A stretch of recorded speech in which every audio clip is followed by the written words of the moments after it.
وەک لیژنەی پزیشکی و فراڕەهەندی تیمی نەشتەگەری سمارت بە سەرپەرشتی بەڕێز پرۆفیسۆر دکتۆر عەبدوڵواحید کە پێک هاتبوون لە چەندین پسپۆڕی بەشە جیاوازیەکان لەوانە بەشی نەخۆشیەکانی شێرپەنجە و بەشی کوێرە ڕژێنەکان و بەشی بێهۆشکاری چەندین جۆری تر بۆ نەخۆشیەکانی غودە و گرەکانی مل و نەخۆشیەکانی سنگ هەستین بە بینینی چەندین جۆری جیاوازی نەخۆشی کە ئەو نەخۆشانە لە شارە جیاوازەکانی هەرێمی کوردستان و عێراق ڕوویان لەم تاوەرە کردبوو بۆ ئەوەی کە ڕێگەچارێکی پێویست بدۆزنەوە. خۆشبەختانە لیژنەکە بە پێی تازەترین زانست و بە پێی تازەترین گایدلاین کە لە وڵاتە پێشکەوتوەکان قەرار لەسەر ئەو جۆرە نەخۆشانە دەدرێت ئەم نەخۆشانەی لای ئێمەش قەراری پێویستیان بۆ درا و لە داهاتوویەکە نزیکە دەست بە چارەسەرەکاریان دەکرێت.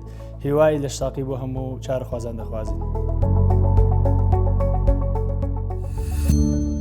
سمارت وەرچەرخانە.